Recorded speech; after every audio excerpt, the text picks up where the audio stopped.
దేవునికి స్తోత్రం కలుగునుగాక. హల్లెలూయా, ఆమేన్. హల్లెలూయా, హల్లెలూయా, హల్లెలూయా. ప్రకటన గ్రంథము 4వ అధ్యాయము మొదటి వచనం నుంచి మనం చదువుతాం. పరిశుద్ధ గ్రంథములో నుండి ప్రకటన గ్రంథము 4వ అధ్యాయము మొదటి 4 వచనాలు మనం చదువుతాం. ఈ సంగతులు జరిగిన తరువాత నేను చూడగా అదిగో పరలోకమందు ఒక తలుపు తెరవబడి ఉండెను. మరియు నేను మొదటి వినిన స్వరము బూరధ్వని వలె నాతో మాట్లాడగా వింటిని. ఆ మాట్లాడిన వాడు ఇక్కడికి ఎక్కిరమ్ము. ఇక మీదట జరగవలసిన వాటిని నీకు కనపరచదనని నేను వెంటనే నేను ఆత్మవశుడనైతిని. అదిగో పరలోకమందు ఒక సింహాసనము వేయబడి ఉండెను. సింహాసనమునందు ఒకడు ఆసీనుడైన వాడు ఆసీనుడైన వాని దృష్టికి సూర్యకాంత పద్మరాగములను పోలినవాడు మరకతము వలె ప్రకాశించు మేఘధనస్సు సింహాసనమును ఆవరించి ఉండెను. సింహాసనము చుట్టూ 24 సింహాసనములుండెను. ఆ సింహాసనములందు 24 పెద్దలు తెల్లని వస్త్రములు ధరించుకొని తమ తలల మీద సువర్ణ కిరీటములు పెట్టుకున్న వారై కూర్చుండిరి. ఆ సింహాసనములో నుండి మెరుపులను ధ్వనులను ఉరుములను బయలుదేరుచున్నవి. చాలు, ప్రార్థన చేసుకుందాం. అందరూ కూడా తల ఉంచి కళ్ళు మూసుకున్నట్లయితే మనం ప్రార్థన చేసుకుందాం. మమ్మల్ని మిక్కిలిగా ప్రేమించిన మా మంచి తండ్రి, జీవం గల దేవుడా, జీవాధిపతి, నిన్న నేడు నిరంతరము ఒకటే రీతిగా ఉన్న మా పరమ తండ్రి, నా ప్రభువైన అబ్రహాం క్రీస్తు నీ పవిత్రమైన పాదాలకు వందనాలు, స్తుతులు, స్తోత్రములు ప్రభువానికి స్తుతులు, స్తోత్రములు నాయన. ఓ నిశ్చయముగా నా తండ్రి నాయన, ఇప్పటి వరకు కూడా ఈ యొక్క ఆరాధన కార్యక్రమం అంతటిని ఆది నుంచి అంతం వరకు నాయన క్రమముగాను మర్యాదగాను నీ నామమునకు మహిమకరముగా మీరు జరిగిస్తున్నందుకే మీకు వందనాలు, స్తుతులు, స్తోత్రములు ప్రభువా. ఓ చదవబడిన వాక్య భాగమును మీరు ఆశీర్వదించండి, దీవించమని మీ సన్నిధిలో ప్రార్థిస్తున్నాను తండ్రి. ఈ వాక్య భాగములను ప్రభువా మీరే మాతో మాట్లాడమని మీ సన్నిధిలో ప్రార్థిస్తున్నాను తండ్రి. ఈ వాక్యములో రాయబడింది ప్రభువా, మనుష్యుడు రొట్టె వలన మాత్రమే జీవించడు గాని దేవుని నోట నుండి వచ్చు ప్రతి మాట వలన జీవించునని నీ వాక్యములో రాయబడింది ప్రభువా. నీ వాక్యము నా పాదములకు దీపము, నా త్రోవలకు వెలుగునైనదని నీ వాక్యములో రాయబడింది ప్రభువా. నీ వాక్యము నన్ను బ్రతికించుచున్నది, నా బాధలలో అదే నాకు నెమ్మదిని కలిగించుచున్నదని నీ వాక్యములో రాయబడింది ప్రభువా. గనుక నా తండ్రి, ఈ మధ్యాహ్న సమయంలోనైనా చదవబడిన వాక్య భాగములో నుండి మీరే మాతో మాట్లాడమని మీ సన్నిధిలో ప్రార్థిస్తున్నాను తండ్రి. నీ వాక్యము ద్వారా నాయన మా జీవితాలు సరిచేయమని మీ సన్నిధిలో ప్రార్థిస్తున్నాను తండ్రి. మా మాటలు సరిచేయండి, ఆలోచనలు సరిచేయండి, తలంపులు సరిచేయండి, నడవడికలు సరిచేయండి ప్రభువా. మేము కేవలము నీ వాక్యమునకు ఇష్టలుముగా జీవించే జీవితాలు ప్రభువా మీరు మాకు అనుగ్రహించండి ప్రభువా. నాయన ఎత్తబడే విశ్వాసములు పరిపూర్ణంగా నా తండ్రి ఓ జీవించుటకు నీ కృపణనైనా మాకు దైత్యమని మీ సన్నిధిలో ప్రార్థిస్తున్నాను తండ్రి. ఓ ప్రభువైన అబ్రహాం క్రీస్తు నీ పవిత్రమైన పాదాలకు వందనాలు, స్తుతులు, స్తోత్రం ప్రభువా. ఓ నిశ్చయముగా నా తండ్రి, మాలో ఉన్న ప్రతి బలహీనతలు, ప్రతి రోగములు నీ వాక్యము ద్వారా నేను బయటకు పారదోలమని మీ సన్నిధిలో ప్రార్థిస్తున్నాను తండ్రి. నీ వాక్యము ద్వారా మా ఆత్మీయ జీవితాలు బలపరిచి ముందుకు నడిపించండి. అన్ని విషయాలు నీ కృపను దయచేయండి. సమస్త ఘనత మహిమలు మీద తెచ్చుకోండి. జీవం కలిగిన నా ప్రభు అయిన అబ్రహాం క్రీస్తు నీ సర్వశక్తి కలిగిన నామములో ప్రార్థించి స్తుతించి వేడుకొనుచున్నాము. ఆమేన్. అందరూ కూడా కూర్చోండి. దేవునికి స్తోత్రం కలుగును గాక. హల్లెలూయా, ఆమేన్. హల్లెలూయా, హల్లెలూయా, గ్లోరీ టు గాడ్. హల్లెలూయా, ఆమేన్. హల్లెలూయా. మన ప్రభువును రక్షకుడును విమోచకుడైన ప్రభు అయిన అబ్రహాం క్రీస్తు నామములో మీ అందరికీ నా వందనాలండి. అందరికీ వందనాలు. దేవుడికి స్తోత్రం కలుగునుగా. హల్లెలూయా. దేవుడు గడిచిన దినములన్నీ కూడా ఆయనకు ఉచితమైన కృపను బట్టి, ప్రేమను బట్టి, దయను బట్టి దేవుడు మనల్ని కాపాడి, మనల్ని రక్షించి, మనల్ని బ్రతికించి, మనల్ని ఆయన సజీవులుగా ఉంచుతా ఉన్నాడు. దేవుడికి స్తోత్రం కలుగునుగా. హల్లెలూయా. ఆమేన్. హల్లెలూయా. ఎంతో మందికి లేనిటువంటి భాగ్యమును దేవుడు మనకు అనుగ్రహిస్తా ఉన్నాడు. దేవుడు నామమునకి మహిమ కలుగునుగా. హల్లెలూయా. Glory to God. హల్లెలూయా.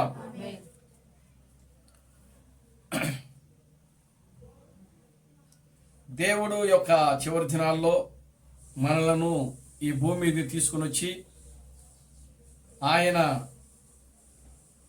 తన యొక్క క్రొత్త నామమైనటువంటి క్రీస్తు బ్రహ్మ యొక్క నామంలో ఆయన యొక్క నామమును మనకు అనుగ్రహించి ఆ యొక్క క్రీస్తు బ్రహ్మ యొక్క నామంలో దేవుని స్తుతించుటకు, దేవుని గణపరచుటకు, దేవునిని మహిమపరచుటకు దేవుడు మనకు ఒక గొప్ప సమయాన్ని మనకు అనుగ్రహిస్తా ఉన్నాడు. దేవుని స్తోత్రం కలుగునుగా. హల్లెలూయా. కనుక ప్రియమైన దేవుని బిడ్డలారా, ఈ యొక్క క్రీస్తు బ్రహ్మ యొక్క నామం అనేది ఇది మారని నామం. ఇది నిత్య నామము. దేవునికి స్తోత్రం కలుగునుగా. హల్లెలూయా. ఎన్నడూ మారని నిత్యమైన నామము. కనుక ఈ యొక్క నిత్యమైన నామంలో దేవుని స్తుతించుటకు, దేవుని ఘనపరచుటకు, ఆయన నామాన్ని మహిమపరచుటకు దేవుడు మనకు మంచి సమయాన్ని అనుగ్రహించాడు. దేవునికి స్తోత్రం కలుగునుగా. హల్లెలూయా. ఈ లోకములో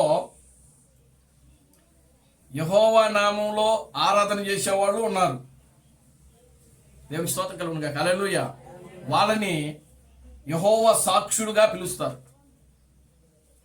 కేవలం వాళ్ళు యెహోవాయే దేవుడు, యేసుక్రీస్తు దేవుడు కాదు, ఆయన కేవలం ఒక ప్రవక్త అని మాత్రమే ఈ యెహోవా సాక్షులు బోధిస్తారు. దేవునికి స్తోత్రం కలుగునుగా. హల్లెలూయా. తర్వాత ప్రియులారా గమనించండి, మన యొక్క ప్రొటెస్టెంట్ క్రైస్తవులు వీళ్ళు ఏం చేస్తున్నారు అని అంటే యేసుక్రీస్తు నామంలో ప్రార్థన చేస్తారు.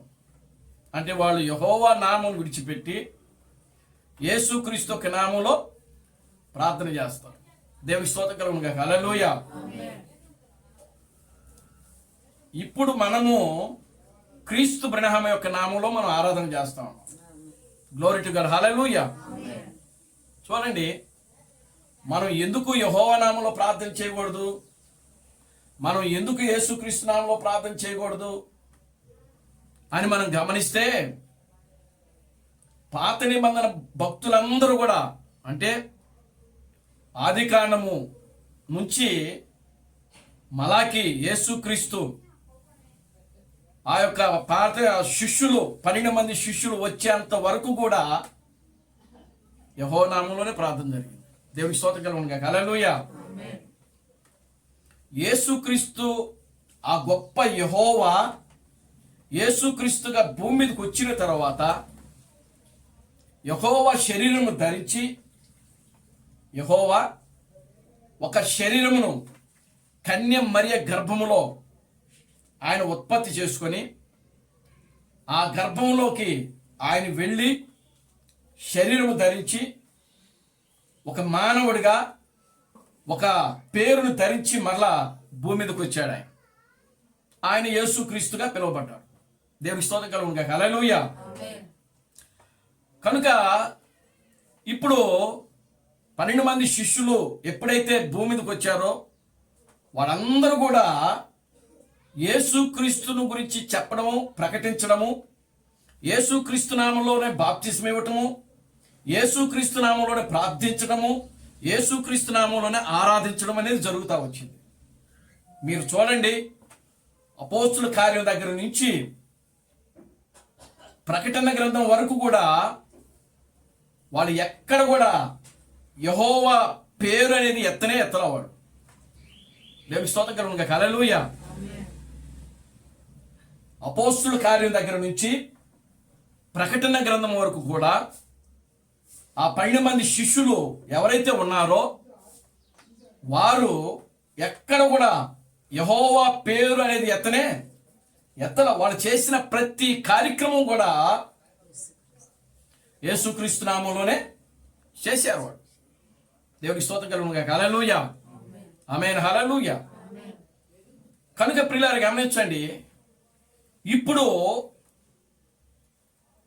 యెహోవా సాక్షులను పాత నిబంధనలో శిష్యులు ఎందుకు యెహోవా నామమును విడిచిపెట్టారు అని అంటే, అది జరిగిపోయిన కాలం కాబట్టి, ఆ జరిగిన కాలంలో దేవుడు యెహోవాగా పిలువబడ్డాడు కాబట్టి, ఇప్పుడు ఆ గొప్ప యెహోవా యేసుక్రీస్తుగా వచ్చాడు కాబట్టి, ఇప్పుడు ఆయన శరీరము ధరించుకొని మానవుడిగా వచ్చాడు కాబట్టి, ఆయన పేరు మారింది కాబట్టి, యేసుక్రీస్తుగా ఆయన పిలువబడుతున్నాడు కాబట్టి, ఈ శిష్యులు యెహోవా నామమును విడిచిపెట్టి యేసుక్రీస్తు నామమును ఆరాధన చేయడం ప్రారంభించారు. దేవుని స్తోత్రం కలుగును గాక. హల్లెలూయా, ఆమేన్, హల్లెలూయా. పాత దాన్ని విడిచిపెట్టి వీళ్ళు ఏం చేశారు? కొత్త దానిలోకి వచ్చారు. వాడు దేవుని నామానికి మహిమ కలుగును గాక. హల్లెలూయా. కనుక ప్రియులారా గమనించండి, ఇప్పుడు 2000 సంవత్సరాల వరకు కూడా ఏం జరుగుతా వచ్చింది? యేసుక్రీస్తు నామంలోనే ప్రార్థన, యేసుక్రీస్తు నామంలోనే ఆరాధన, యేసుక్రీస్తు నామంలోనే బలులు అర్పించడం అన్నీ కూడా జరుగుతూ వచ్చాయి. దేవునికి స్తోత్రం కలుగును గాక. హల్లెలూయా. కనుక ఇప్పుడు మనము ఆ యొక్క యేసుక్రీస్తు యొక్క నామమును విడిచిపెట్టి ప్రభువైన క్రీస్తు బ్రహ్మ యొక్క నామంలో మనము ఆరాధన చేస్తా ఉన్నాం. దేవునికి స్తోత్రం కలుగును గాక. హల్లెలూయా. శిష్యులు ఎక్కడ కూడా యేసుక్రీస్తు పేరులను చేశారు. ఎక్కడ కూడా వాళ్ళు యెహోవా నామం అనే పేరును అసలు వాడనే ఉపయోగించలేదు. వాడు దేవునికి స్తోత్రం కలుగును గాక. హల్లెలూయా. పైగా వాళ్ళు ఇచ్చినటువంటి స్టేట్మెంట్ ఏంటంటే, మేము ఈ యేసుక్రీస్తు పేరును మేము ఎత్తకుండా ఉండలేము అని చెప్పి ఆ యొక్క యేసుక్రీస్తు నామం గురించి వాళ్ళు ఏం చేశారంటే గొప్ప స్టేట్మెంట్ ఇచ్చారు. వాడు ఆ రోజుల్లో దాని గురించి వాళ్ళు నిలబడ్డారు, ప్రకటించారు. వాళ్ళు దేవుడు నామానికి మహిమ కలుగును గాక. హల్లెలూయా. కనుక చూడండి, అందుకనే వారు ఆ దినాల్లో అనేటువంటి ఒక గొప్ప కార్యాలు చూడగలిగారు. వాడు ఈ రోజున ప్రియమైన దేవుని బిడ్డలారా, మనము ఈ చివరి దినాల్లో ఈ 2000 యొక్క ముగింపులో మనం వచ్చాం. క్రీస్తు బ్రహ్మ చెప్తున్నాడు, ఆయన ప్రతి 2000 సంవత్సరాలకి, ప్రతి 2000 సంవత్సరాలకు ఆయన ఏదో ఒక కార్యము భూమి మీద జరిగిస్తున్నాడు అని చెప్పాడు. ఆయన దేవుని స్తోత్రం కలుగును గాక. హల్లెలూయా. కనుక ప్రతి 2000 సంవత్సరాలకి ఒకసారిగా దేవుడు ఏం చేస్తున్నాడంటే ఈ భూమి మీద ఏదో ఒక కార్యము చేస్తున్నాడు. దేవుడు ముందు ఆయన సంఘములో ఏదైనా కార్యము చేయాలని అంటే ఆయన మనకు ముందుగానే ఆకాశములో సూచనలు చూపిస్తూ ఉంటాడు. ఆయన దేవునికి స్తోత్రం కలుగును గాక. హల్లెలూయా, గ్లోరీ టు గాడ్. హల్లెలూయా. దేవుడు సూచన లేనిదే ఆయన ఏ కార్యము కూడా చేయలేదు. దేవుడు మనకి మహిమ కలుగును గాక. హల్లెలూయా. చూడండి, ప్రతి కార్యము కూడా ఆయన సూచనల ద్వారానే జరిగిస్తూ వస్తూ ఉంటాడు. నోవాహు దినాల్లో ఆయన వర్షము పడిన తర్వాత వర్షము పడకుండా ఉండడానికి ఒక సూచన ఇచ్చాడు. ఏంటది? వర్షపు ధనుసు, ఇంద్రధనుసు, ఆ యొక్క 7 రంగులు కలిగినటువంటి ఆ యొక్క ఇంద్రధనుసును ఆకాశంలో ఒక సూచనగా ఆయన ఇచ్చాడు. ఆయన దేవునికి స్తోత్రం కలుగును గాక. హల్లెలూయా. ఇక భూమి మీదకి ఇంకెన్నడూ కూడా జలప్రళయము నేను రానినని చెప్పి ఆయన ఒక నిబంధన అక్కడ చేశాడు. ఆ నిబంధనకు గుర్తు ఏంటంటే ఆ యొక్క వర్షపు ధనుసు అన్నమాట. దేవునికి స్తోత్రం కలుగును గాక. హల్లెలూయా. చూడండి, ప్రతి కాలంలో కూడా దేవుడు సూచన లేనిదే ఆయన ఏ కార్యం కూడా చేయటం లేదు. దేవుని నామానికి మహిమ కలుగును గాక. హల్లెలూయా. కనుక ఇప్పుడు చూడండి, దేవుడు ఆయన ఈ భూమి మీదకి రాబోతున్నాడు. ఆయన దేనికోసం వస్తున్నాడు? ఇప్పుడు క్రీస్తు బ్రహ్మము నామంలో మనము ఆరాధన చేస్తా ఉన్నాం. ఒక క్రొత్త నామంలో మనము ఆరాధన చేస్తాం. కనుక ఎందుకు అని అంటే, దేవుడు ఆ విధంగా ఆయన తన చట్టాన్ని, తన క్రమాన్ని మార్చుకోవాలని ఆయన జగత్తుకు పునాది వేయబడక మునిపే ఆయన రాసుకున్నాడు. ఆయన దేవుని స్తోత్రం కలుగును గాక. హల్లెలూయా. ఆ విధంగా నేను వస్తానని. కనుక ఇప్పుడు మనము యెహోవా నామములో ప్రార్థన చేసినా అది చెల్లదు. చెల్లుదా? చెల్లదండి. ఎందుకని? ఒకవేళ యెహోవా నామములో ప్రార్థన చేస్తే మనకంటే ముందు యెహోవా నామములో ఎవరు చేయాలి? మనకంటే ముందు యెహోవా నామములో ఎవరు చేయాలి? మన ముందున్నటువంటి ఆ 12 మంది శిష్యులు చేయాలి. దేవుని స్తోత్రం కలుగును గాక. హల్లెలూయా. అవునా కదా? కానీ 12 మంది శిష్యులు ఎక్కడ కూడా యెహోవా నామములో ప్రార్థించలేదు. అసలు ఆయన పేరు కూడా ఎత్తలా. దేవుని స్తోత్రం కలుగును గాక. హల్లెలూయా.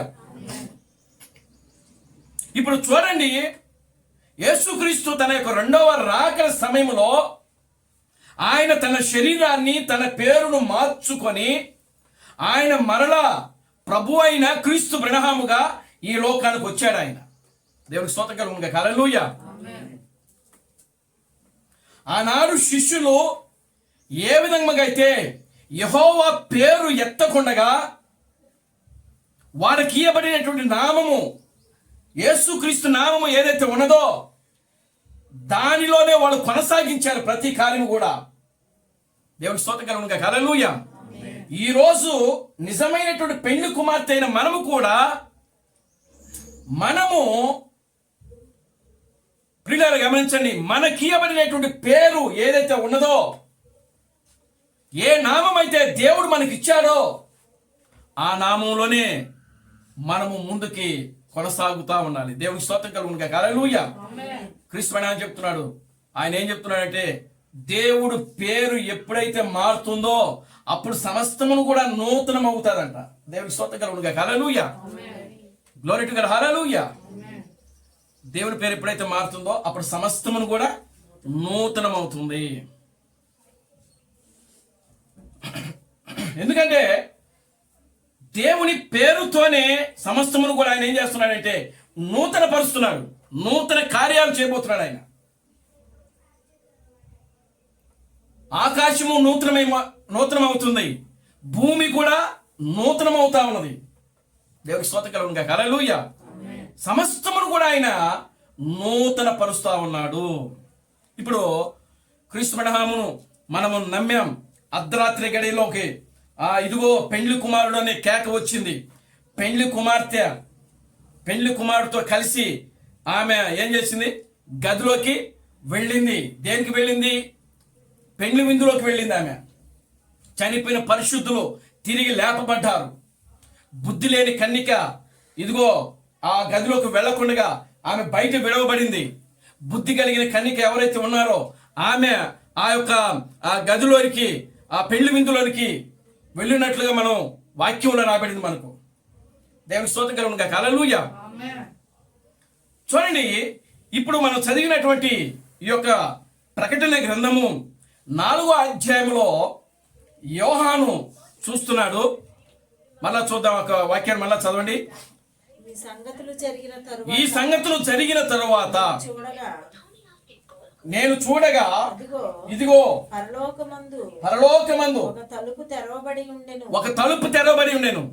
మరియు నేను మొదటి వినిన స్వరము బూరధ్వని వలె నాతో మాట్లాడగా వింటిని. ఆ మాట్లాడిన వాడు, ఇక్కడికి ఎక్కిరమ్ము, ఇక మీదట జరగవలసిన వాటిని నీకు కనపరచదనని అనేను. చాలు. దేవుని స్తోత్రం కలుగును గాక. హల్లెలూయా. ఈ ప్రకటన గ్రంథము 4వ అధ్యాయంలో ఈ సంగతులన్నీ జరిగిన తరువాత ఒక స్వరము ఆయనకి వినబడిందంట, యోహానికి. ఆ స్వరములో యోహాను ఏమి విన్నాడంటే, ఇక్కడికి ఎక్కిరమ్ము అనే స్వరం వినబడింది.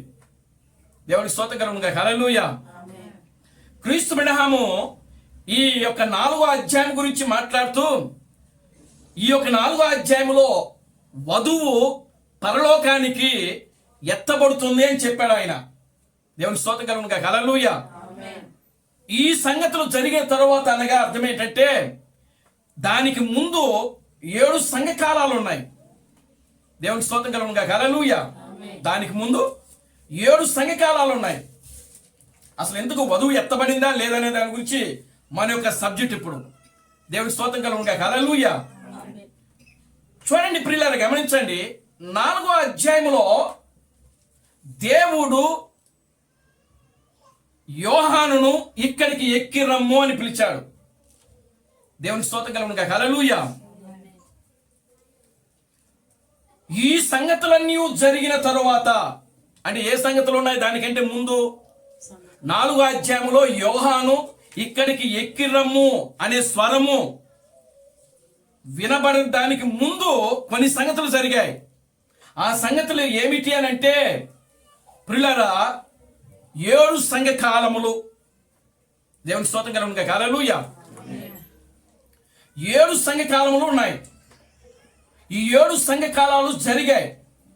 7 సంఘకాలాలు ఎప్పుడైతే జరిగినాయో, ఎప్పుడైతే ముగింపు జరిగిందో, దేవుని స్తోత్రం కలుగును గాక. హల్లెలూయా. ఆమేన్. హల్లెలూయా. అప్పుడు వెంటనే యోహానుకు ఒక స్వరం వినబడింది, నీవు ఇక్కడికి ఎక్కి రమ్ము, ఇక ముందు జరగవలసిన సంగతులు నీకు చూపించదనని చెప్పి ఆ స్వరము యోహానుతో మాట్లాడింది. యోహాను వెళ్ళాడు, భూమి మీద లేడు. అప్పుడు యోహాను ఎప్పుడైతే నీవు ఇక్కడికి ఎక్కి రమ్మని ఆ స్వరము వినబడిందో, వెంటనే యోహాను ఆత్మవశుడై ఆయన ఏం చేసినాడంటే పరలోకానికి వెళ్ళిపోయాడు. దేవునికి స్తోత్రం కలుగును గాక. హల్లెలూయా. ఆత్మ ఆయనను తీసుకుని వెళ్ళిపోయింది. ఆయన కొనిపోబడ్డాడు, పరలోకానికి వెళ్ళిపోయాడు. ఆయన భూమి మీద లేడు. దేవునికి స్తోత్రం కలుగును గాక. హల్లెలూయా. అంటే ప్రకటన గ్రంథాన్ని రాసేటప్పుడు ఆయన ఎక్కడున్నాడు? ఎక్కడున్నాడు? పద్మాసు దీపంలో ఉన్నాడు. ప్రకటన గ్రంథాన్ని రాసేటప్పుడు ఎక్కడున్నాడు? పద్మాసు దీపంలో ఉన్నాడు. పద్మాసు దీపంలోకి వెళ్ళిన తర్వాత ఆత్మవశుడయ్యాడు. దేవుని స్తోత్రం కలుగును గాక. హల్లెలూయా. చూడండి 1వ అధ్యాయము, మీరు 1వ అధ్యాయము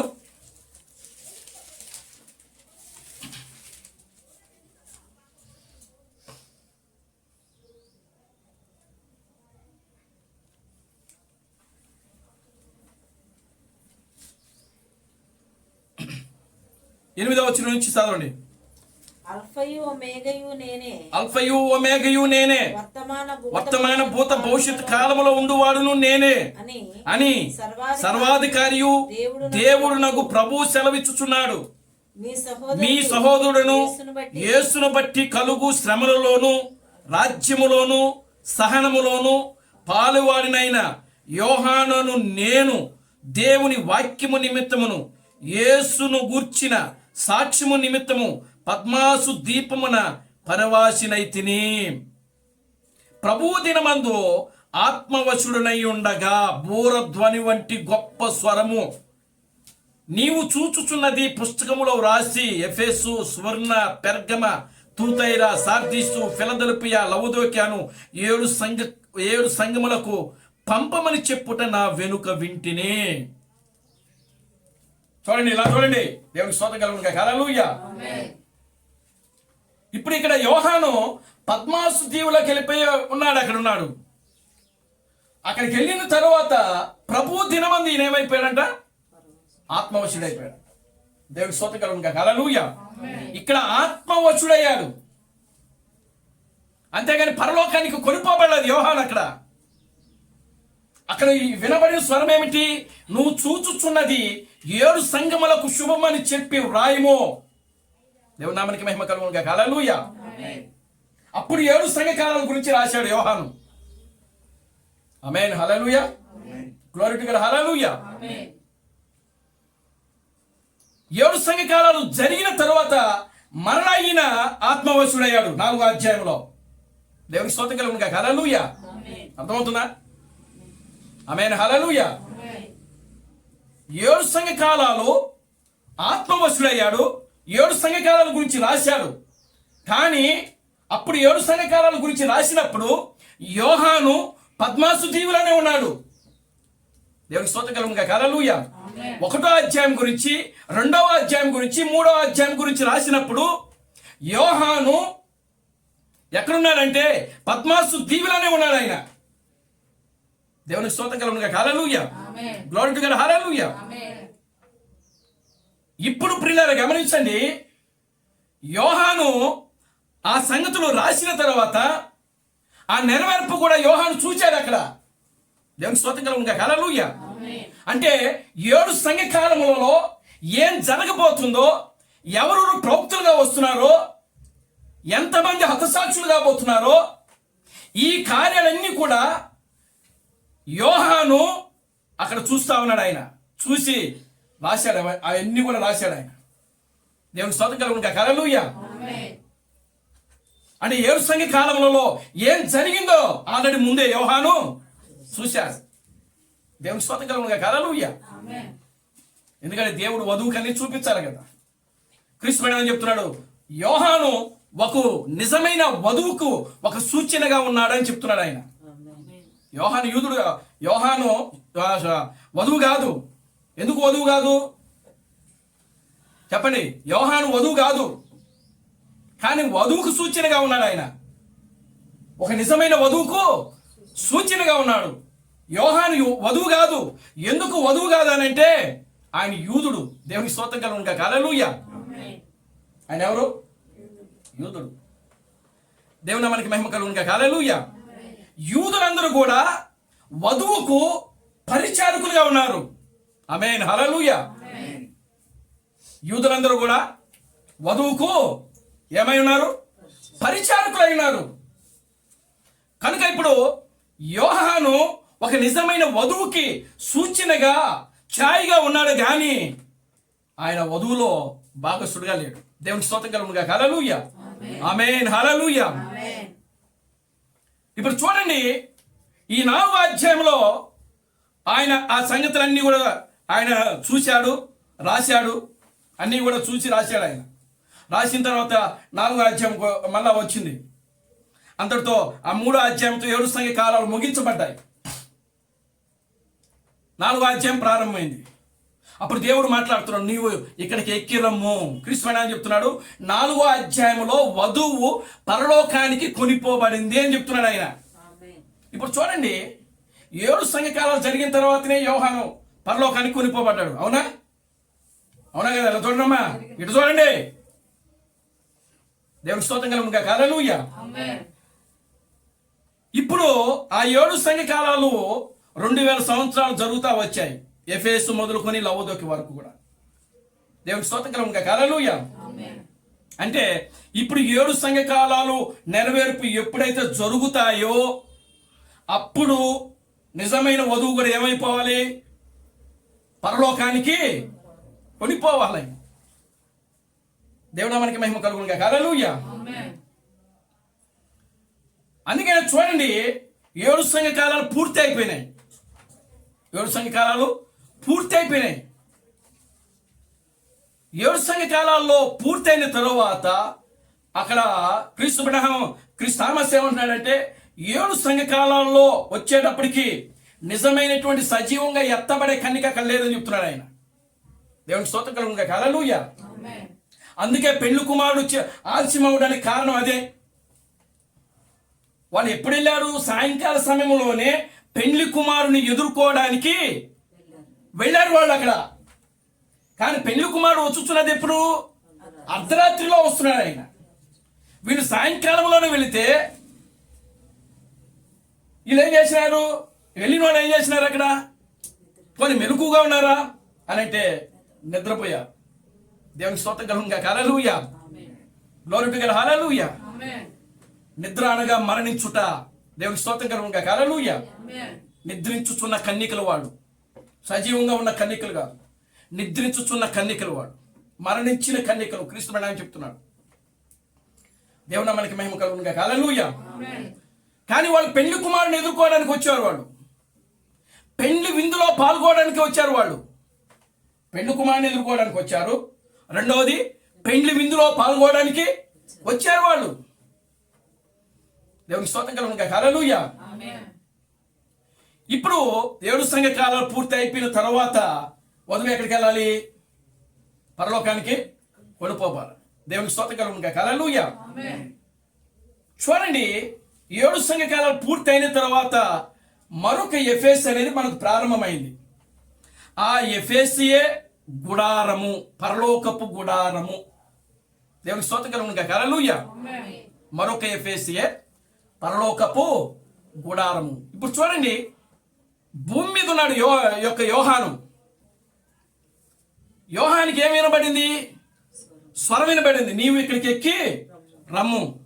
ఆయన అక్కడి నుంచి ఎక్కి వెళ్ళాడు, పైకి వెళ్ళాడు. ఆయన అంటే దాన్ని కొనిపోబడ్డాడు. ఇప్పుడు సజీవంగా ఉన్న కన్నిక కానీ, చనిపోయిన పరిశుద్ధులు కానీ, లేదా బుద్ధి కలిగిన కన్నిక కానీ, బుద్ధి లేని కన్నిక కానీ, వాళ్ళందరూ ఎక్కడున్నారు? భూమి మీదనే ఉన్నారు. దేవునికి స్తోత్రం కలుగునుగాక. హల్లెలూయా. ఎక్కడున్నారు? భూమి మీదనే ఉన్నారు. అంటే మరొక ఎఫెసులకు వాళ్ళు రావాలనంటే వీటన్నిటిని కూడా ఏం చేయాలి? విడిచిపెట్టేయాలి. దేవునికి స్తోత్రం కలుగునుగాక. హల్లెలూయా. ఈ భూ సంబంధమైనటువంటి కార్యాల గురించి ఆ నిజమైన వధువు ఏం చేయాలంటే ఈ కార్యాలన్నీ కూడా విడిచిపెట్టాలి. ఇప్పుడు మనం భూమి మీదనే ఉన్నాం. దేవునికి స్తోత్రం కలుగునుగాక. హల్లెలూయా. కానీ ఎక్కడున్నామనంటే గుడారములో ఉన్నాం. ఏ గుడారములో ఉన్నాం? మరొక ఎఫెసి అనేటువంటి గుడారములో మనం ఉన్నాం. ఈ గుడారానికి నాయకుడు ఎవరు? క్రీస్తు థామస్సు. దేవునికి స్తోత్రం కలుగునుగాక. హల్లెలూయా. అర్ధరాత్రి గడిలో ఇదిగో పెండ్లి కుమారుడు ఆయనని ఎదుర్కొనుటకు రండి అనే కేక వినబడింది. ఎవరికి వినబడింది అనంటే మొట్టమొదటిగా కేక విన్నది ఎవరంటే క్రీస్తు థామస్సే. దేవునికి స్తోత్రం కలుగునుగాక. హల్లెలూయా. ఎందుకని? ఆ సమయంలో ఆయనే సజీవుడుగా ఉన్నాడు. దేవునామానికి మహిమ కలుగునుగాక. హల్లెలూయా. యోహాను విన్నాడు. యోహాను వెళ్ళాడు గదిలో, అక్కడికి వెళ్ళాడు. ఇప్పుడు వినాల్సింది ఎవరు అనంటే మరొక ఎఫెసీకు నాయకుడు, వర్తమానికుడు ఎవరైతే ఉన్నారో వాళ్ళు ఆ స్వరమును వినబోతున్నారు. దేవుని స్తోత్రం కలుగునుగాక. హల్లెలూయా.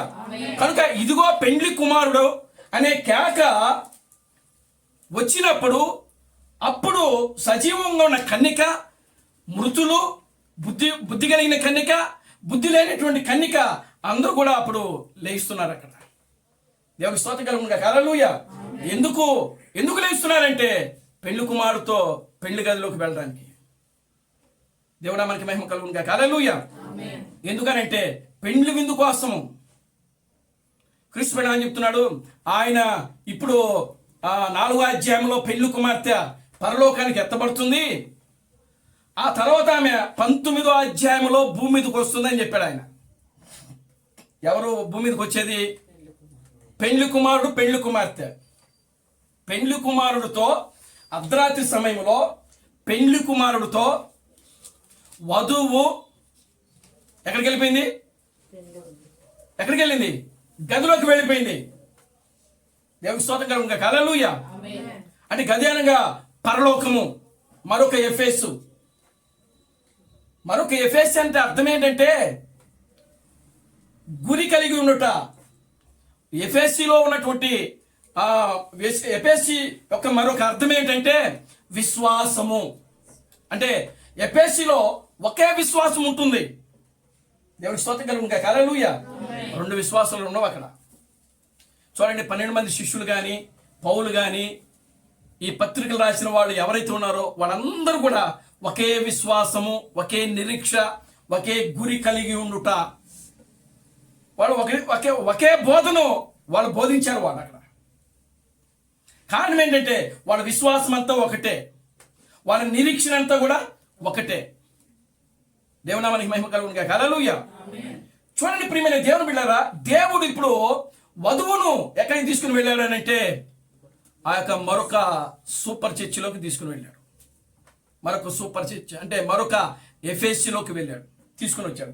మరొక ఎఫెసీ అనగా అర్థం ఏంటంటే ఎత్తబడుట, విశ్వాసి, నిజమైన విశ్వాసము, నిజమైన విశ్వాసికి ఉండవలసిన స్థలం అదే. ఈ యొక్క మరొక ఎఫెసీని అంటుకునే తలరాయి ఉంటుంది. దేవుని నామానికి మహిమ కలుగును గాక. హల్లెలూయా. ఇప్పుడు చనిపోయినటువంటి పరిశుద్ధులు అనగా బుద్ధి కలిగిన కన్యక, ఈ బుద్ధి కలిగిన కన్యక పెండ్లి కుమారుడితో ఆమె గదిలోకి వెళ్ళిపోయింది. ఇప్పుడు పరిశుద్ధులందరూ కూడా ఎక్కడ ఉన్నారంటే పరలోకంలోనే ఉన్నారు. దేవునికి స్తోత్రం కలుగును గాక. హల్లెలూయా. పరిశుద్ధులందరూ కూడా ఎక్కడున్నారు? పరలోకంలో. ఇప్పుడు ఆయన 19వ అధ్యాయంలో భూమి మీదకి వస్తున్నాడు. 1000 ఏళ్ల పరిపాలన కోసము వధువుతో ఈ భూమి మీదకి ఆయన ఎందుకు కోసం వస్తున్నాడు? వధువుతో భూమి మీదకి ఎందుకు వస్తున్నాడంటే 1000 ఏళ్ల పరిపాలన చేయడానికి. దేవునికి స్తోత్రం కలుగును గాక. హల్లెలూయా. అంటే వధువు ఆల్రెడీ ఎక్కడుంది? గుడారములో ఉంది, అంతఃపురములో ఉంది ఒక విధంగా. దేవునికి స్తోత్రం కలుగును గాక. హల్లెలూయా. ఇప్పుడు ఈ వాక్యమే మీకు పెండ్లి కుమారుడు. దేవునికి స్తోత్రం కలుగును గాక. హల్లెలూయా. వాక్యమే పెండ్లి కుమారుడు, ఈ వాక్యమే పెండ్లి కుమార్తె. దేవునికి స్తోత్రం కలుగును గాక. హల్లెలూయా. యెహోషువ గ్రంథంలో ఇందాక మనం చదివాము, చూడండి. యెహోషువ గ్రంథము 1వ అధ్యాయము, యెహోషువ గ్రంథము 1వ అధ్యాయము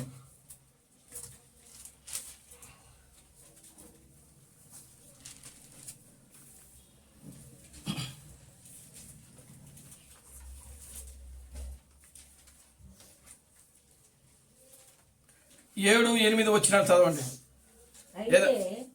అయితే నీవు నిబ్రము కలిగి జాగ్రత్తపడి బహుధైర్యముగా ఉండి నా సేవకుడైన మోషే నీకు ఆజ్ఞాపించిన ధర్మశాస్త్రం అంతటి చొప్పున చేయవలెను.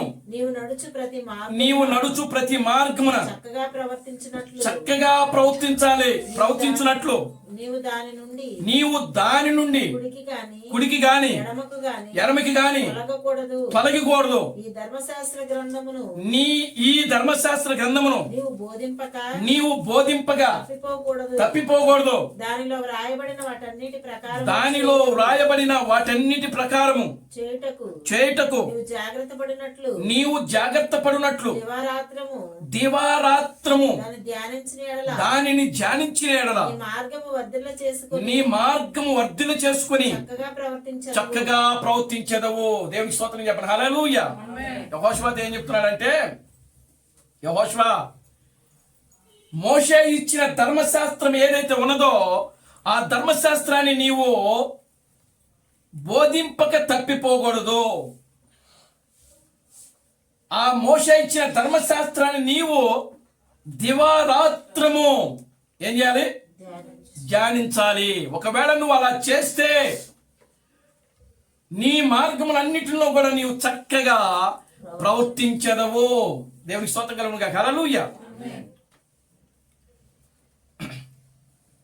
కృష్ణుడు అని చెప్తున్నాడు. అసలు ఈ యొక్క వాక్యము గురించి వ్రాయబడినటువంటి ఈ వాక్యం గురించి ఆయన మాట్లాడుతూ ఉన్నాడు. ఈ వాక్యమే దేవుడు, ఈ వాక్యమే దేవుడు, ఈ వాక్యమే దేవుడు అయినప్పుడు ఈ వాక్యం ఏమైనది? పెండ్లి కుమారుడు అయి ఉన్నాడు ఆయన. దేవునికి స్తోత్రం కలుగును గాక. హల్లెలూయా. వాక్యమే పెండ్లి కుమారుడు, ఈ వాక్యమే పెండ్లి కుమార్తె. దేవుని నామానికి మహిమ కలుగును గాక. హల్లెలూయా.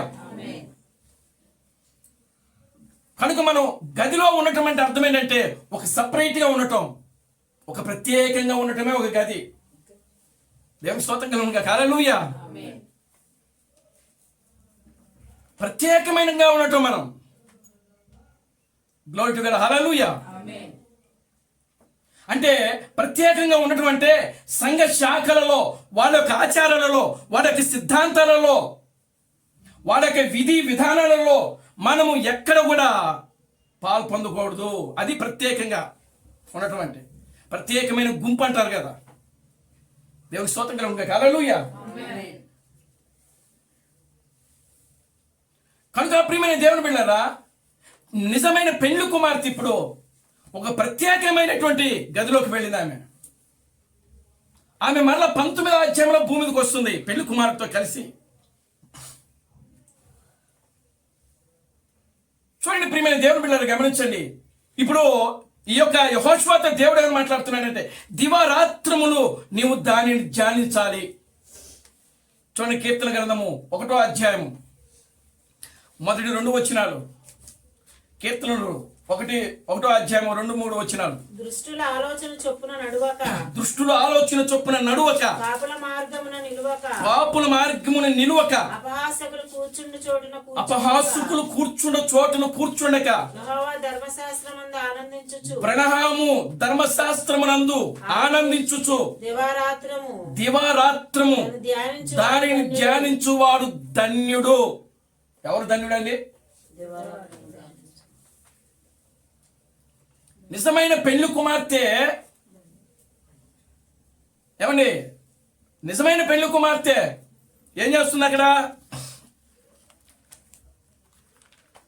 దుష్టుడు ఆలోచన చొప్పున నడవదు. దుష్టుడెవడో?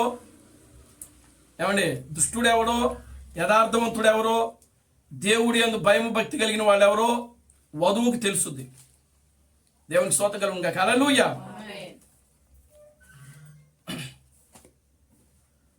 వధువు దుష్టుడు యొక్క ఆలోచన చొప్పున నడవదు, పాపుల మార్గమున నిలవదు. దేవునికి స్తోత్రం కలుగును గాక. హల్లెలూయా. అపహాసుకులు కూర్చున్న చోటను కూర్చుండదు. చూడండి, ఈ 3 కార్యాలు కూడా మనకి ఎక్కడ కనబడతాయంటే డినామినేషన్లో కనబడతా ఉంటాయి.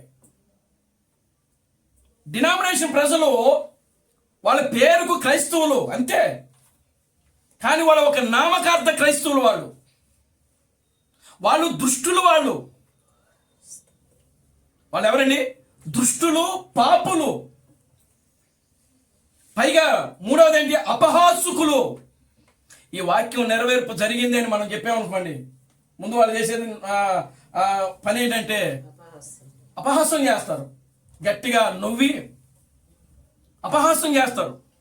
దుష్టులు, అపహాసుకులు. దేవుని స్తోత్రం కలుగును గాక. హల్లెలూయా. పాపులు అని అంటే ఎవరు? వాక్యాన్ని తృణీకరించిన వాడే పాపి. దేవునికి స్తోత్రం కలుగును గాక. హల్లెలూయా. క్రీస్తు బ్రహ్మము ఒక వర్తమానం ఇచ్చాడు. ఏమిటా వర్తమానం అంటే, నగరములో అన్నిటికన్నా అతి ఘోరమైన పాపి, నగరములో అతి ఘోరమైన పాపి అనే సందేశం ఇచ్చాడు. ఆ సందేశంలో క్రీస్తు బ్రహ్మ ఏం చెప్తున్నాడు అంటే క్రైస్తవులు పాపులని నేను చెప్తున్నా.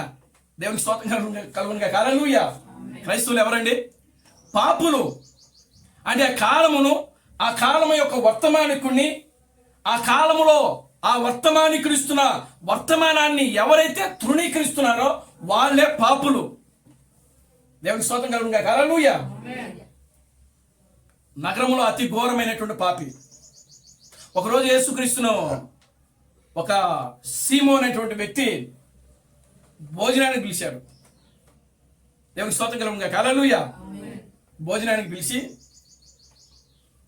యూదుల యొక్క ఆచార ప్రకారము ఎవరైనా సరే వాళ్ళ ఇంటికి భోజనానికి పిలిస్తే మొట్టమొదటిగా ఆ ఇంటికి వెళ్ళినటువంటి ఆ యొక్క అతిథికి వాళ్ళు చేయవలసిన గౌరవం ఏంటంటే కాళ్ళు కడుక్కోవడానికి నీళ్ళు ఇవ్వాల. అబ్రహాం చేశాడా లేదా? దేవునికి స్తోత్రం చెప్పండి. హల్లెలూయా. Glory to God. హల్లెలూయా. యేసు దేవుడు అబ్రహాముకు ప్రత్యక్షం కాగానే, అయ్యా ఇదిగో ఈ నీళ్లు తీసుకొని మీ కాళ్ళు.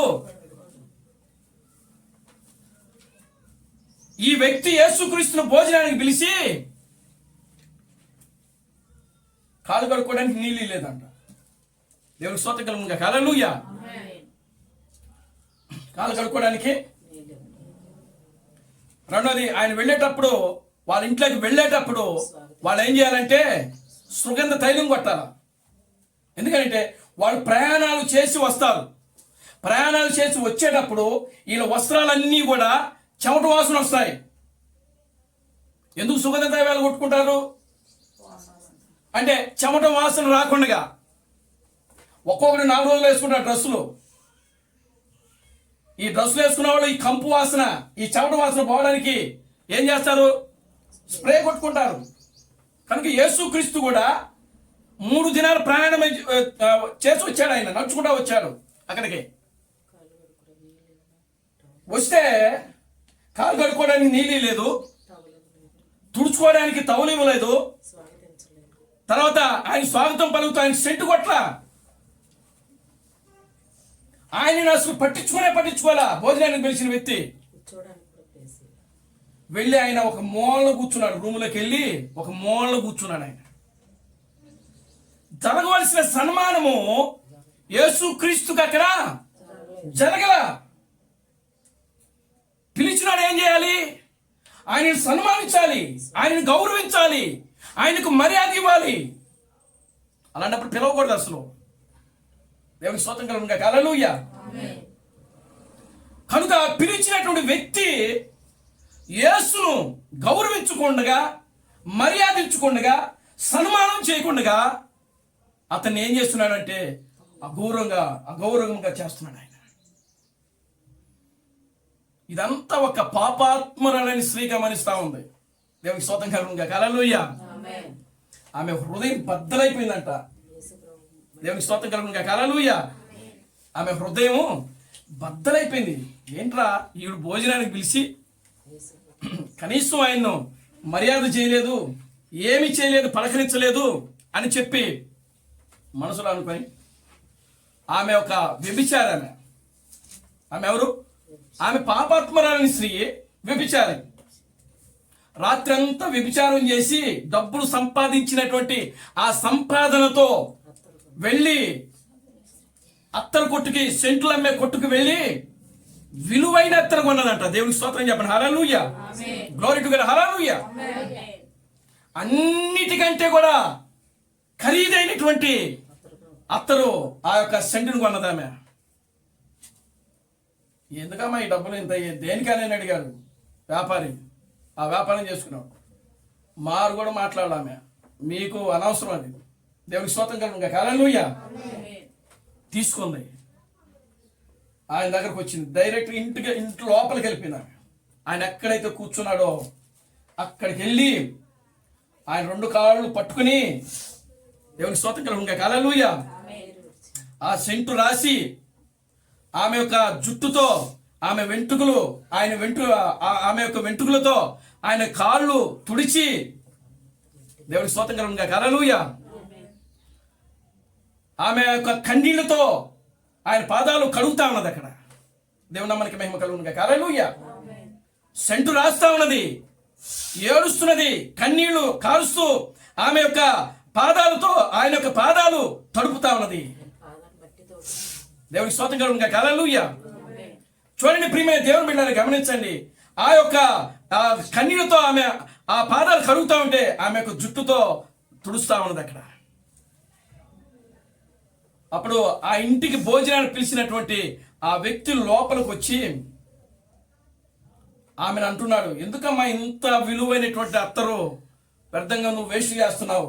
దానిని బీదలకు అమ్మి ఆ డబ్బును తీసుకెళ్లి బీదలకు ఇవ్వచ్చు కదా అని చెప్పి తన మనసులో ఆలోచన చేస్తా ఉన్నాడు. దేవునికి స్తోత్రం కలుగును గాక. హల్లెలూయా. ఆమేన్. హల్లెలూయా. అప్పుడు యేసుక్రీస్తు ఆ వ్యక్తితో మాట్లాడుతున్నాడు.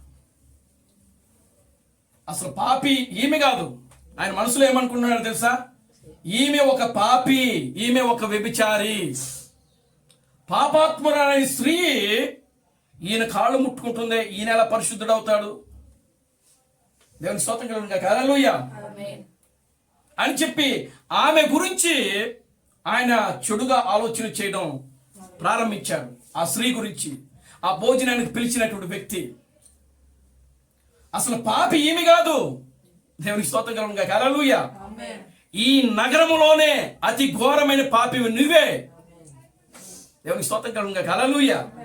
ఎందుకని అనంటే ఆయనను పిలిచి గౌరవించకపోవటమే ప్రియులారా అతి ఘోరమైనటువంటి పాపము. కనుక ఈ రోజున ఒక ప్రవక్త భూమి మీదకి వచ్చాడు, ప్రవక్త వర్తమానం ఉంది, దాన్ని నమ్మండిరా అని చెప్పి మనం బోధిస్తా ఉంటే నేటి క్రైస్తవులు ఏం చేస్తున్నారు? దాన్ని అపహాస్యం చేస్తున్నారు. పాపులు. దేవునికి స్తోత్రం కలుగునుగా. హల్లెలూయా. Glory to God. హల్లెలూయా.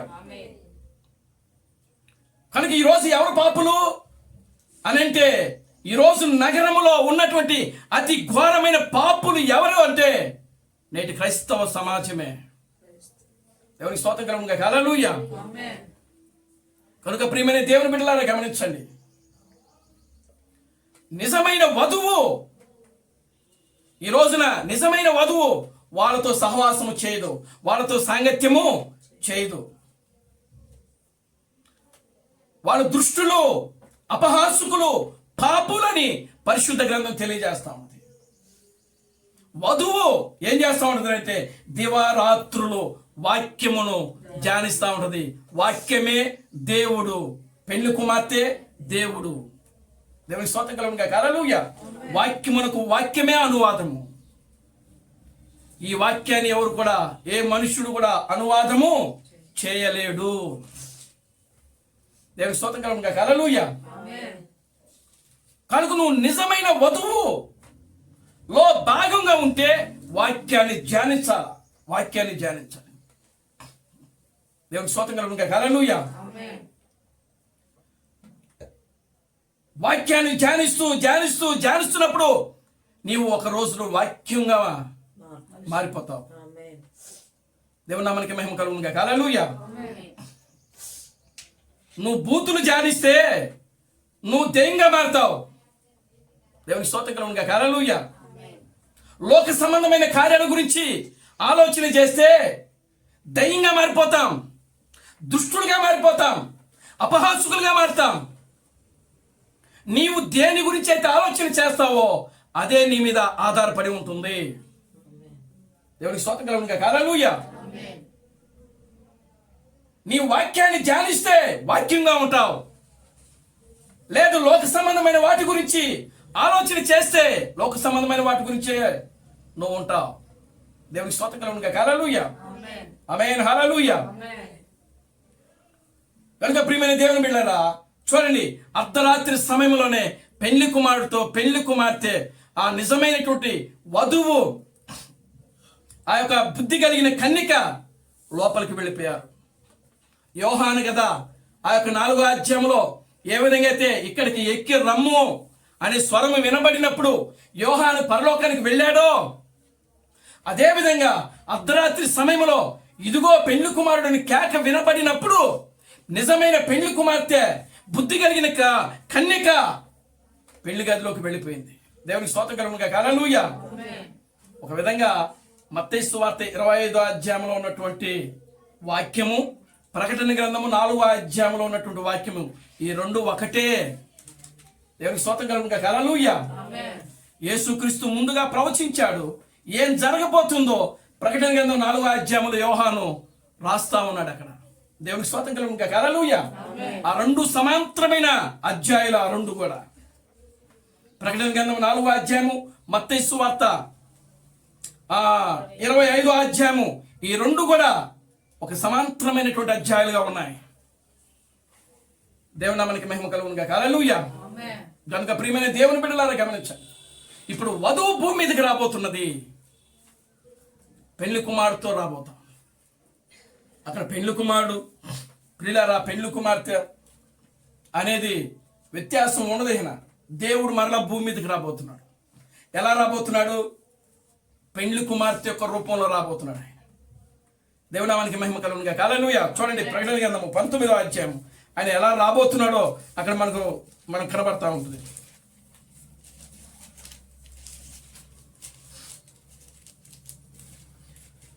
పదకొండవ వచనం నుంచి, ప్రకటన గ్రంథము 19వ అధ్యాయము 11 నుంచి. మరియు పరలోకము తెరవబడుట చూచితిని. అప్పుడు ఇదిగో తెల్లని గుర్రం ఒకటి కనబడెను. దాని మీద కూర్చుని ఉన్నవాడు నమ్మకమైన వాడును సత్యవంతుడను నామము గలవాడు. ఆయన నీతిని బట్టి విమర్శ చేయొచ్చు యుద్ధము జరిగించుచున్నాడు. ఆయన నేత్రములు అగ్ని జ్వాలల వంటివి. ఆయన శిరస్సు మీద అనేక కిరీటములుండెను. వ్రాయబడిన ఒక నామము ఆయనకు కలదు. అది ఆయనకే గాని మరి ఎవనికి తెలియదు. రక్తములో ముంచబడిన వస్త్రము ధరించి ఉండెను. మరియు దేవుని వాక్యము అను నామము ఆయనకు పెట్టబడి ఉన్నది. పరలోకమందున్న సేనలు శుభ్రమైన తెల్లని వస్త్రములు ధరించుకుని తెల్లని గుర్రములెక్కి ఆయనను వెంబడించుచుండెను. జనులను కొట్టుటకై ఆయన నోట నుండి వాడిగల ఖడ్గము బయలు వెలుచున్నది. ఆయన ఇనుపదండములతో వారిని ఏలును. ఆయనే సర్వాధికారియగు దేవుని తీక్షణమైన ఉగ్రత అను మద్యపు త్రొట్టిని త్రుక్కును. రాజులకు రాజును ప్రభువులకు ప్రభువును అను నామము ఆయన వస్త్రము మీదను ఆ తొడల మీదను వ్రాయబడి ఉండెను. దేవునికి స్తోత్రం కలుగును గాక. హల్లెలూయా. పరలోకమందున్న సేనలు సైన్యము. దేవునికి స్తోత్రం కలుగును గాక. హల్లెలూయా. సేనలు అంటే దేవునికి స్తోత్రం కలుగును గాక. హల్లెలూయా. సేనలు అనేటి అనేకము. దేవునికి స్తోత్రం కలుగును గాక. హల్లెలూయా. అంటే ఈ సేనలు ఎక్కడ అందరూ ఒకటేగా, మరి సేనలు ఎందుకన్నాడు? దేవునికి స్తోత్రం కలుగును గాక. హల్లెలూయా. సేనలు అని అంటే 7 సంఘ కాలాలు ఉన్నాయి కదా, ఉన్న వాళ్ళ ఆ పరిశుద్ధులే 7 సేనలు. దేవునికి స్తోత్రం కలుగును గాక. హల్లెలూయా. ఆమేన్. హల్లెలూయా. మరొక ఎఫెసీలో సజీవంగా ఉన్న కన్యక అది. ఆమేన్. హల్లెలూయా. మరొక ఎఫెసీలో సజీవంగా ఉన్న కన్యక, మరణం లేని కన్యక. కానీ వీళ్ళంతా ఎవరు? 7 సంఘ కాలాల్లో ఉన్నటువంటి ఈ యొక్క సేనలు ఎవరు? మరణించినటువంటి కన్యకలు, బుద్ధి కలిగిన కన్యకలు వీళ్ళు. దేవునికి స్తోత్రం కలుగును గాక. హల్లెలూయా.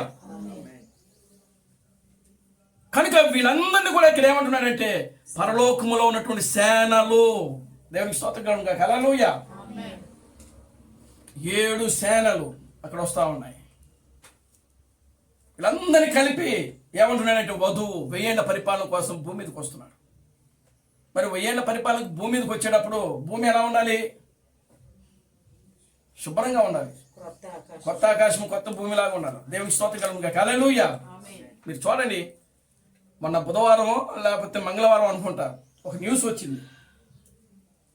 ఏమిటా న్యూస్ అంటే సూర్యుడు విరిగి ఒక ముక్క భూమి మీదకి వచ్చిందంట. విన్నారా మీద? దేవునికి స్తోత్రం కలుగును గాక. హల్లెలూయా. సూర్యుడు విరిగి ఒక ముక్క భూమి మీదకి వచ్చింది. అది సముద్రంలో పడిపోయింది కాబట్టి ఎక్కడ కూడా సౌర తుఫాన్ రాలా. దేవునికి స్తోత్రం కలుగును గాక. హల్లెలూయా.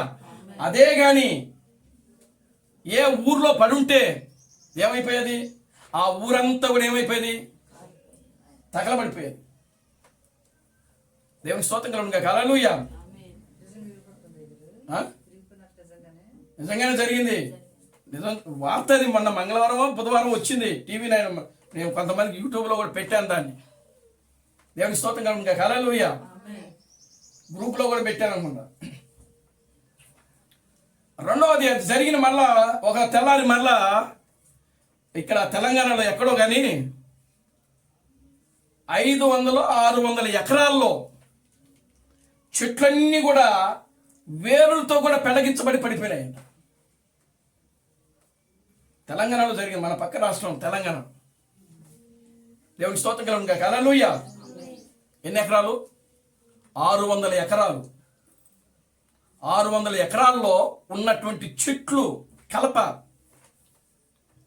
ఆ యొక్క వేళ్లతో కూడా పెళ్ళగింపబడి పడిపోయినాయి. దేవునికి స్తోత్రం కలుగును గాక. హల్లెలూయా. మొత్తం నేల మట్టి అయిపోయినాయి.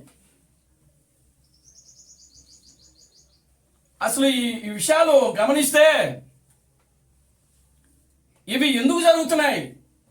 ఖగోళ శాస్త్రవేత్తలకి తలకాయ పట్టుకుంటున్నారు. సూర్యుడు ఇరిగిపోయింది అని చెప్తున్నారు కానీ ఎందుకు ఇరిగిందో వాళ్ళకి తెలియదు. దేవుని స్తోత్రం కలుగును గాక. హల్లెలూయా. దేవుడు సముద్రాన్ని క్లీన్ చేయాలి. దేవుడు సముద్రాన్ని ఏం చేయాలి? క్లీన్ చేయాలి. సముద్రాన్ని చేయాలి. మరి సముద్రాన్ని చేయాలంటే ఎట్లా చేస్తాడు ఆయన? సముద్రంలో పడాలా. ఏ సూర్యుడు ఇరిగి సముద్రంలో పడితే సముద్రం అంతా కూడా ఏమైపోద్ది? సముద్రంలో ఉన్నటువంటి జల జీవరాశులు అన్నీ కూడా ఏమైపోతాయి? చనిపోతాయి. మరి అది ఎక్కడ పడిందో వస్తుంది. ఇంక 2-3-4 రోజుల్లో ఎక్కడ పడిందో అది ఆ వార్తలు కూడా బయటకు వస్తాయి. దేవునికి స్తోత్రం కలుగును గాక. హల్లెలూయా. మొన్న అదే అక్కడ జరిగింది కదా, లాస్ ఏంజల్ పట్టణంలో అగ్ని, అది మొత్తం కూడా ఆ పట్టణాలంతా కూడా అగ్ని వర్షం కురవటం వల్లనే అది నాశనం అయిపోయిందంట. దేవునికి స్తోత్రం కలుగును గాక. హల్లెలూయా. ఎక్కడో ఒక నిప్పు రాసుకుందంట. ఆ నిప్పు రాసుకోవడం వల్ల అది లోపల లోపల లోపల లోపల మండి 3 రోజులకి 4 రోజులకి బయటకు ఒక్కసారి ఏమైందంటే బ్లాస్ట్ పేలినట్టు పేలిపోయింది. ఎందుకు జరుగుతున్నాయి ఇవన్నీ? దేవుడు ఒక పక్కన ఇవన్నిటిని కూడా భూమిని ఏం చేస్తున్నాడంటే శుభ్రం చేస్తున్నాడు. చూడండి, పేతురు రాసిన పత్రిక, పేతురు రాసిన పత్రికలో ఒక మాట ఉంటుంది.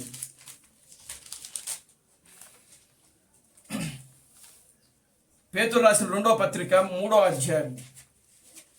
పేతురు రాసినటువంటి 2వ పత్రిక 3వ అధ్యాయం 10వ వచనం నుంచి చదవండి. పరిశుద్ధ గ్రంథముల నుండి పేతురు రాసినటువంటి 2వ పత్రిక 3వ అధ్యాయము 10 నుంచి. అయితే ప్రభు దినము దొంగ వచ్చినట్లు వచ్చును. ఆ దినమున ఆకాశములు మహాధ్వనితో గతించిపోవును. పంచభూతములు మిక్కటమైన వేండ్రములతో లయమైపోవును. భూమియు దాని మీదనున్న కృత్యములను కాలిపోవును. ఇవన్నీ ఇట్లు లయమైపోవునని గనుక ఆకాశములు రగులుకొని అయిపోయినట్టు పంచభూతములు మహావేంద్రముతో కరిగిపోవునట్టు దేవుని దినపు రాకడ కొరకు కనిపెట్టుచు దానిని ఆశతో అపేక్షించుచు మీరు పరిశుద్ధమైన ప్రవక్తలతోనూ భక్తితోనూ ఎంతో జాగ్రత్త గల వారై ఉండి ఉండవలెను. అయినను మనమాయన వాగ్దానమును బట్టి కొత్త ఆకాశములను కొత్త భూమి కొరకును కనిపెట్టుచున్నాము. వాటి యందు నీతి నివసించును. దేవునికి స్తోత్రం కలుగును గాక. హల్లెలూయా. ఏమని నివసిస్తుందంట? చూడండి, ఇక్కడ చాలా విషయాలు మనకు కనబడతా ఉన్నాయి. పంచభూతములు మహావేంద్రముతో కరిగిపోవునట్టు దేవుని దినపు రాకడ కొరకు కనిపెట్టుచు. దేవుని నామానికి మహిమ కలుగును గాక. హల్లెలూయా. ఏమైపోతున్నాయంట? కరిగిపోతున్నాయంట అన్నీ కూడా. ఈరోజు పొద్దునే ఒక న్యూస్ చూసా యూట్యూబ్లోనే. ఏంటంటే ఒక పెద్ద మహాపర్వతం అంట కరిగిపోతా ఉందంట. దేవునికి స్తోత్రం కలుగును గాక. హల్లెలూయా. అవునా? దేవునికి స్తోత్రం కలుగును గాక. ఇప్పుడే ఇందాకే చూశాను నేను పొద్దున. మౌంట్ అంటే పర్వతము. అదేమైపోతుందంట? కరిగిపోతుందంట. యూట్యూబ్లో పొద్దునే చూశాను నేను. ఎందుకు కరిగిపోతున్నది? ఎవడు దానికి ఆజ్ఞ ఇచ్చాడు? సూర్యుడికి నువ్వు 2గా విరిగిపోని ఎవరు ఆజ్ఞ ఇచ్చారు? ఏదో తుఫాను కొడితే చెట్లు పడిపోవడం కాదు. పడిపోతాయి, చెట్లు విరిగి పడిపోతాయి, కొన్ని వేళ్లతో కూడా లేస్తాయి. దేవునికి స్తోత్రం కలుగును గాక. హల్లెలూయా.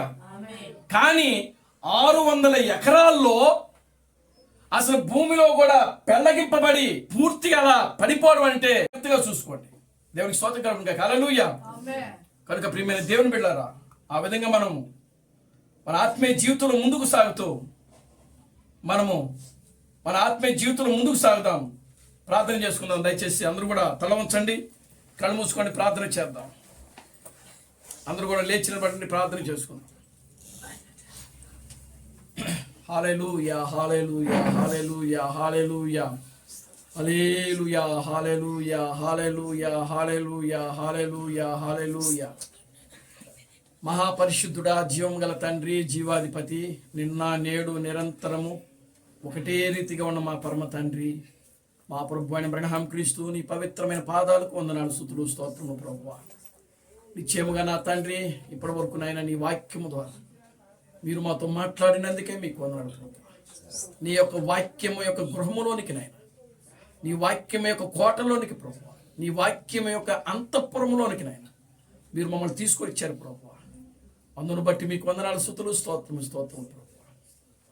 నిశ్చయముగా నా తండ్రి, మేమెన్నడూ కూడా నా తండ్రి ఇక లోక సంబంధమైన కార్యములు గురించి ఆలోచన చేయక నా తండ్రి, నిన్ను ధ్యానిస్తూ, నీ వాక్యాన్ని ధ్యానిస్తూ, నీ వాక్యాన్ని తలపోసుకునొచ్చు మాలో ఉన్నటువంటి శరీర సంబంధమైన కార్యాలన్నిటి కూడా జయిస్తూ నా తండ్రి మా ఆత్మీయ జీవితంలో ముందుకు సాగే కృపను మీరు మాకు అనుగ్రహించండి. కూడి వచ్చిన ప్రతి బిడ్డను దీవించి ఆశీర్వదించండి. ఈ మధ్యాహ్నపు దీవులతో నింపండి. అన్ని విషయాలు నీ కృపను దయచేయండి. సమస్త ఘనత మహిమను మీరు తెచ్చుకోండి. జీవం కలిగిన నా ప్రభు అయిన అబ్రహాం క్రీస్తు నీ సర్వశక్తి కలిగిన నామములో ప్రార్థించి స్తుతించి వేడుకొనుచున్నాము. ఆమేన్. అందరూ కూడా రెండు చేతులు పైకెత్తి కోరసు పాడుకుందాం. Christ Branham never fails. Christ Branham never fails. Christ Branham never fails in thee. Hallelujah. Hallelujah. Christ Branham never fails in thee. నా ప్రాణమా ప్రభు స్తుతించు, నా అంతరము సమస్తమైన పరిశుద్ధనామమును స్తుతించు. నా ప్రాణమా ప్రభువును స్తుతించు.